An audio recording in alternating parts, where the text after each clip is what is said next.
The following is a presentation of Muddy River Sports.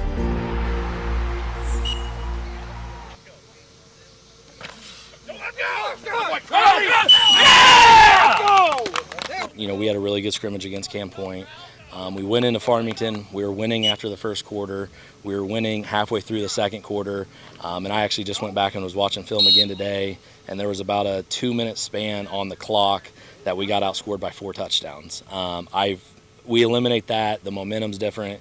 Everything's different. And I think it's just as simple as, you know, we're going to make mistakes this year. I'm going to make bad calls this year, just short term. You know, move to the next play. If there's something bad that goes on one play, you know, turn the page, go to the next one. And more importantly, just make sure you don't make that same mistake twice. The road to a 1-8 finish was paved with good intentions, bad breaks, and lousy defense in 2024 for West Hancock.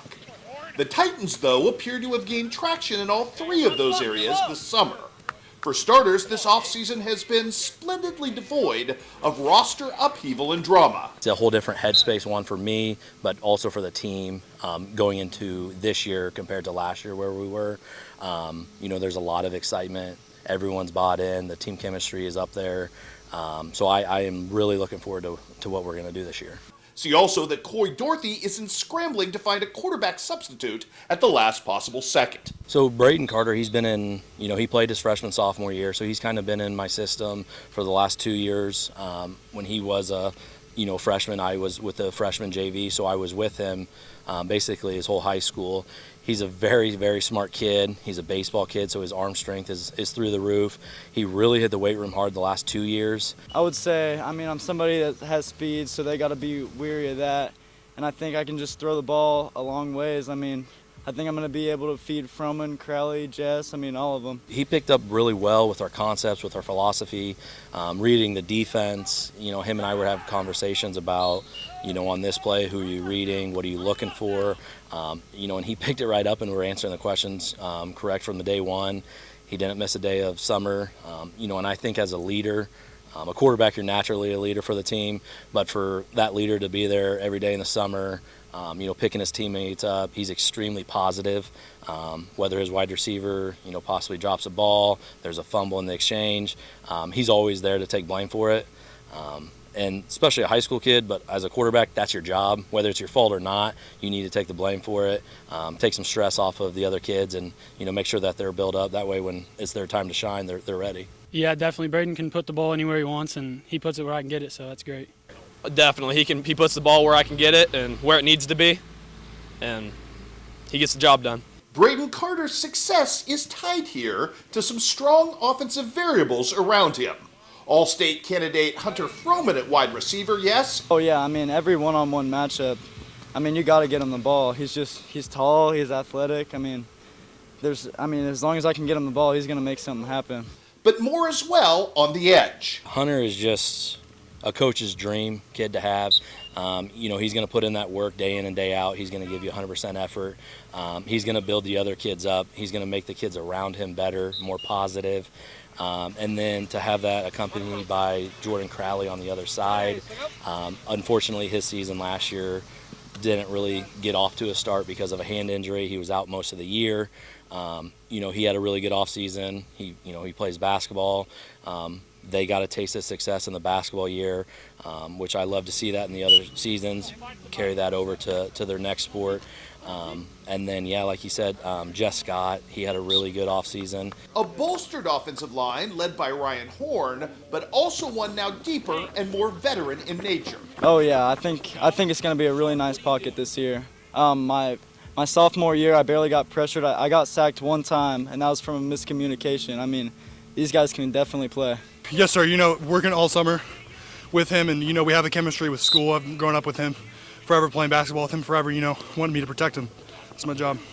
This season, you know, picking up a leader spot is really important to me. I feel like leading them to more wins is really important to me. It feels very positive compared to last year, especially since I'm in that position to create that positivity. So we actually had, you know, 3 that are going to be seniors come back out for football that are going to be on the line.